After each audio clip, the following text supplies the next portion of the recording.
السلام علیکم ورحمۃ اللہ وبرکاتہ۔ محرم سن 61 ہجری کا آغاز ہو چکا تھا۔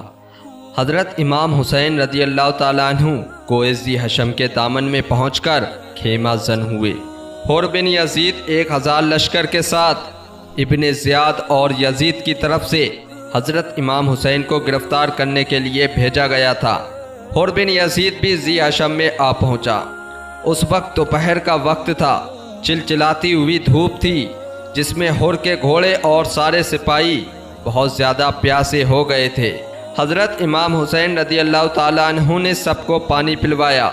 حضرت امام حسین کی اس بلند جرفی کا جو اثر مخالف سردار یعنی حر کے دل پر قائم ہوا، اس کے ظاہر ہونے کا ابھی وقت نہ آیا تھا، لیکن کم سے کم وہ حیران رہ گیا کہ اس احسان کے بعد اب اس بزرگ فطرت انسان سے کس طرح گفتگو کروں۔ حضرت امام حسین نے بھی حر سے نہ پوچھا کہ تم کیوں آئے ہو اور تمہارا کیا مطلب ہے۔ حر کے سپاہیوں نے کچھ دیر آرام کیا، یہاں تک کہ نماز ظہر کا وقت آیا۔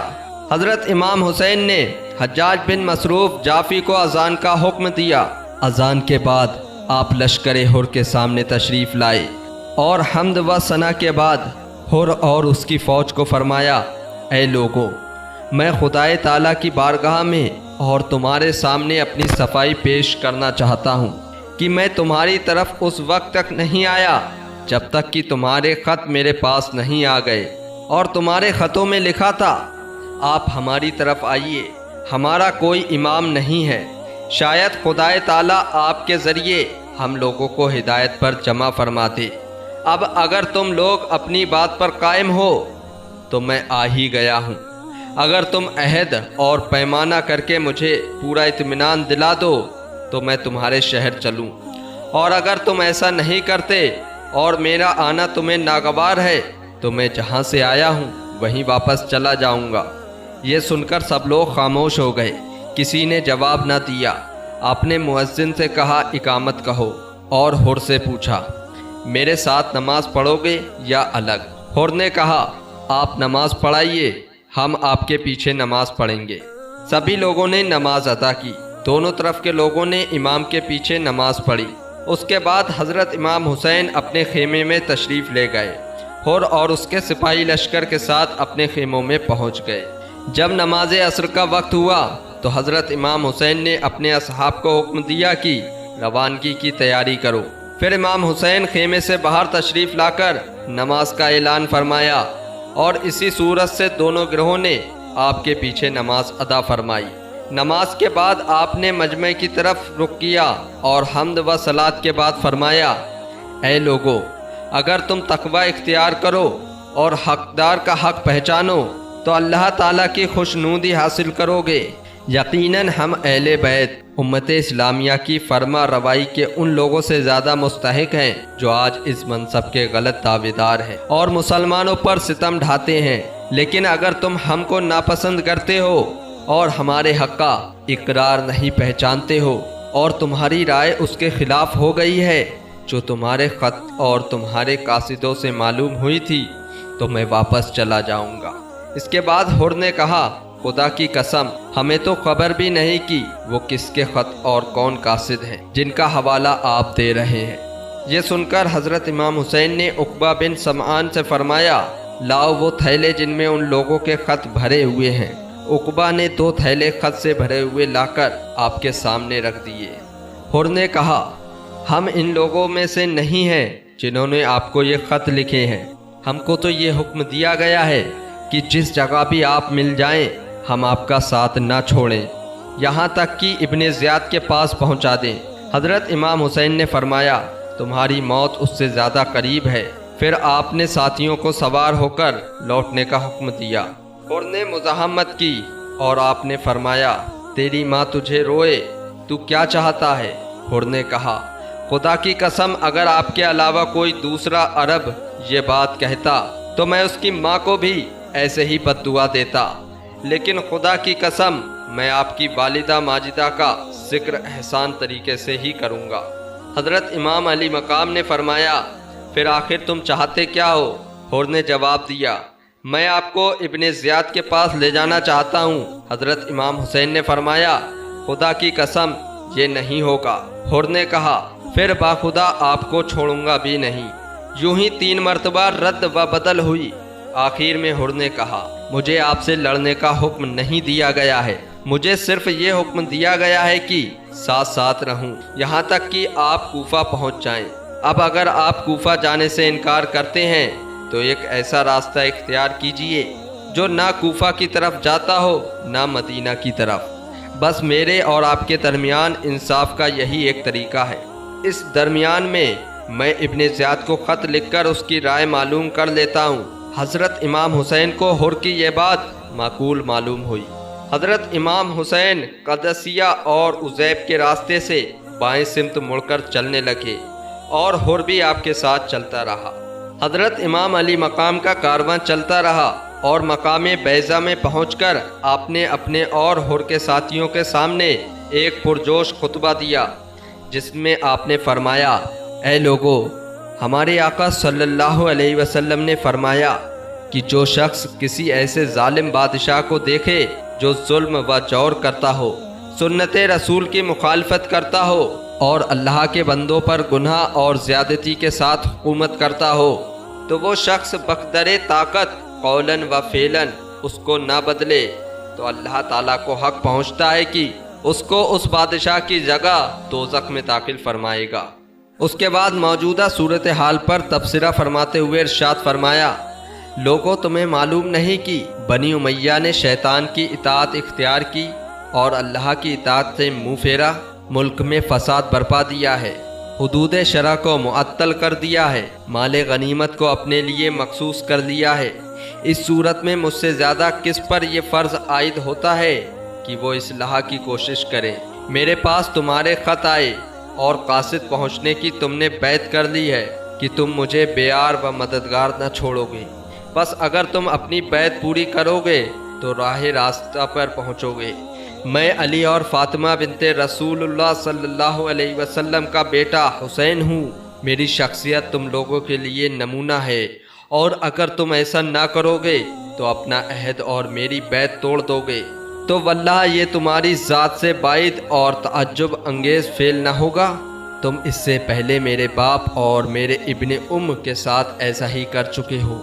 جس نے بھی تم پر بھروسہ کیا ہے وہ تمہارے دھوکے میں آ گیا۔ تم نے اپنے فعل سے ایک بہت بری مثال قائم کی ہے۔ انشاءاللہ ان قریب اللہ تعالیٰ مجھے تمہاری مدد سے بے نیاز کر دے گا۔ یہ تقریر سن کر حر نے کہا میں آپ کو آپ ہی کی جان کے بارے میں اللہ تعالیٰ کی یاد دلاتا ہوں اور گواہی دیتا ہوں کہ اگر آپ نے جنگ کی تو قتل کر دیے جائیں گے۔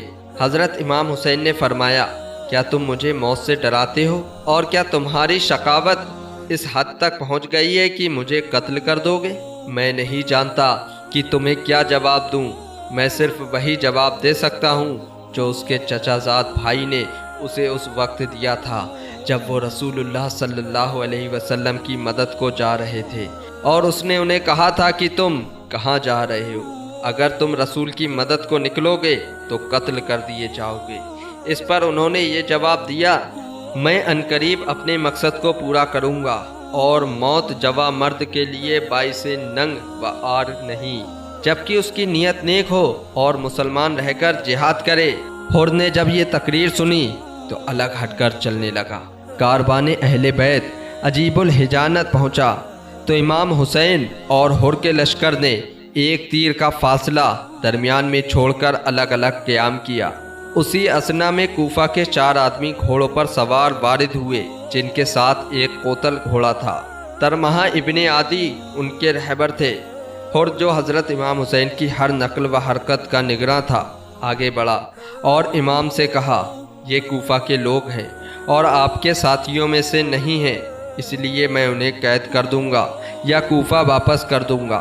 امام نے فرمایا اب جب یہ میرے پاس پہنچی گئے ہیں تو ان کی حفاظت میں اپنی جان کی طرح کروں گا، اور اب وہ میرے انصار و عوان کی ضمانت میں داخل ہو گئے ہیں۔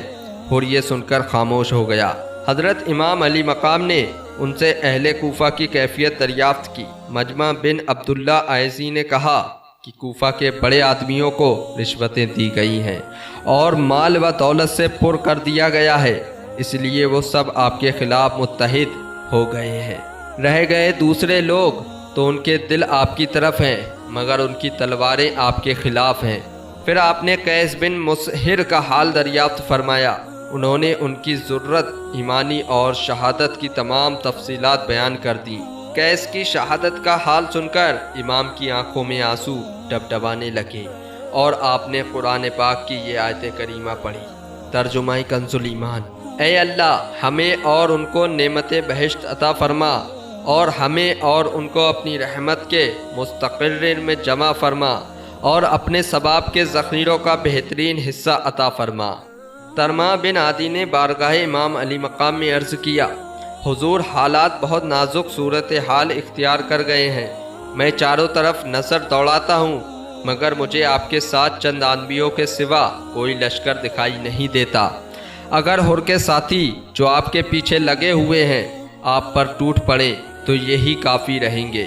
میں نے کوفہ سے روانگی سے پہلے لوگوں کا اتنا جم غفیر دیکھا ہے کہ آج تک کسی ایک میدان میں کبھی نہ دیکھا تھا۔ میں نے ایک شخص سے پوچھا کہ یہ لشکر کہاں جانے کے لیے جمع ہو رہا ہے تو اس نے کہا، حسین کے مقابلے کے لیے۔ اس لیے میں آپ کو اللہ کا واسطہ دیتا ہوں کہ اگر ہو سکے تو ایک دم بھی آگے نہ بڑھیے۔ اگر آپ کسی ایسے مقام پر جانا چاہتے ہیں جہاں اللہ تعالیٰ آپ کو حفاظت سے رکھے اور جو کچھ آپ کرنا چاہتے ہیں اس سے متعلق بھی کوئی رائے اور آخری فیصلہ کر لیں تو آپ میرے ساتھ چلیے۔ میں آپ کو اپنے بلند پہاڑ پر لے چلوں جہاں پر ہم کو کوئی بھی نہیں پکڑ سکتا اور ہم چین و سکون سے رہیں گے۔ میں آپ کے ساتھ چل کر آپ کو وہاں پہنچا دوں گا اور پھر کوہ اجہا و سلمہ کے باشندوں میں آپ کی دعوت پہنچا دوں گا۔ خدا کی قسم 10 دن بھی گزرنے نہ پائیں گے کہ آپ کے پاس قبیلہ طے کے سواروں اور پیادوں کا 20,000 کا لشکر آپ کے پاس جمع ہو جائے گا۔ حضرت امام حسین نے ترمہا کی مخلصانہ پیشکش کا شکریہ ادا کیا اور انہیں دعائیں خیر دیں لیکن ان کے مشورے پر عمل نہیں کیا۔ عجیب الحجانات سے چل کر قافلہ امام قصر بنی مقاتل میں اترا۔ تھوڑے ہی فاصلے پر ہر نے بھی قیام کیا۔ آدھی رات کے بعد آپ نے اپنے رفقا سے فرمایا، پانی بھر لو اور چلو۔ ابھی تھوڑی ہی دور چلے تھے کہ آپ پر ایک غنودگی سی طاری ہوئی، پھر چونک کر کہا، ان للہ و انا الیہ راجعون والحمد للہ رب العالمین۔ 2 یا 3 مرتبہ آپ نے یہی کلمات زبان مبارک سے عطا فرمائے۔ یہ سن کر آپ کے صاحبزادے حضرت امام زین العابدین رضی اللہ تعالیٰ عنہ نے فرمایا، ابا جان، میں آپ پر فدا ہو جاؤں۔ اس وقت آپ نے یہ کلمات کس وجہ سے فرمائے؟ حضرت امام حسین نے فرمایا، ابھی میری آنکھ لگ گئی تھی کہ میں نے ایک سوار کو دیکھا جو کہہ رہا تھا کہ یہ لوگ تو راستے پر جا رہے ہیں اور موت ان کی طرف آ رہی ہے۔ میں سمجھتا ہوں کہ اس طرح ہم کو ہماری موت کی اطلاع دی گئی ہے۔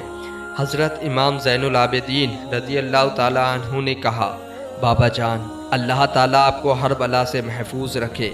کیا ہم لوگ حق پر نہیں ہیں؟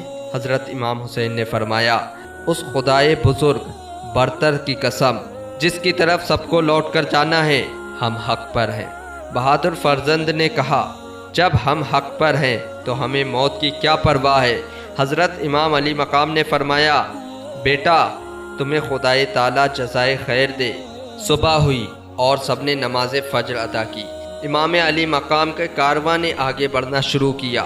ہر بھی آپ کے ساتھ ساتھ تھا، یہاں تک کہ قافلہ میدان نینوا میں پہنچا تو کوفہ کی طرف سے ایک سوار آتا دکھائی دیا۔ سب ٹھہر کر اس کا انتظار کرنے لگے۔ جب وہ سوار وہاں پہنچا تو اس نے ہر اور ان کے ساتھیوں کو سلام کیا، لیکن امام حسین اور آپ کے ساتھیوں کو سلام کرنا ضروری نہ سمجھا اور ان کی طرف منہ پھیر کر ابن زیاد کا خط جو ہر کے نام تھا ہر کو دیا۔ اس میں لکھا تھا، میرا قاصد اور میرا خط تمہیں جس وقت پہنچے حسین پر بہت سختی کرو اور انہیں آگے بڑھنے سے روک دو اور ایک ایسے چٹان میں اترنے پر مجبور کرو جہاں کوئی پناہ کی جگہ نہ ہو اور نہ پانی ہو۔ میں نے اپنے قاصد کو حکم دیا ہے کہ وہ تمہارے ساتھ ساتھ رہے اور تمہاری ہر جانکاری کی اطلاع مجھے دیتا رہے، تم سے الگ نہ ہو، جب تک کہ میرے حکم کی تعمیل نہ ہو جائے۔ حر نے یہ خط حضرت امام حسین اور آپ کے رفقا کو سنا دیا۔ حضرت امام علی مقام نے فرمایا، اچھا ہم کو ذرا آگے بڑھ کر سامنے والے گاؤں گزریا یا شفیہ میں ٹھہرنے دو۔ حر نے کہا، ہمیں تو چٹیل میدان میں جہاں کوئی گاؤں یا پانی نہ ہو ٹھہرنے کا حکم دیا گیا ہے۔ ابن زیاد کا نگراں بھی ہمارے ساتھ ہے جو ہمارے ہر عمل کی اطلاع اس کو جا کر دے گا۔ حر کے اس جواب پر امام حسین کے اصحاب میں جوش پیدا ہو گیا۔ زہیر بن قین نے کہا، ان سے جنگ کر لینا ہمارے لیے آسان ہے، لیکن ان لوگوں کے جو ان کے بعد آئیں گے، کیونکہ ان کے بعد اتنی فوج آئے گی کہ ان سے مقابلے کی ہم میں طاقت نہ ہوگی۔ مگر امام نے فرمایا، ہم اپنی طرف سے جنگ کی ابتدا نہیں کریں گے۔ پھر امام حسین نے حر سے فرمایا، اچھا تو کچھ چلنے دو۔ حر خاموش رہا اور حضرت امام حسین بائیں طرف چل پڑے۔ تو میرے پیارے دوستو، کربلا کا آگے کا واقعہ اگلی ویڈیو میں ہم آپ تک ضرور پہنچائیں گے، تو ہماری اگلی ویڈیو کا انتظار کریں اور اس ویڈیو کو لائک بھی کریں۔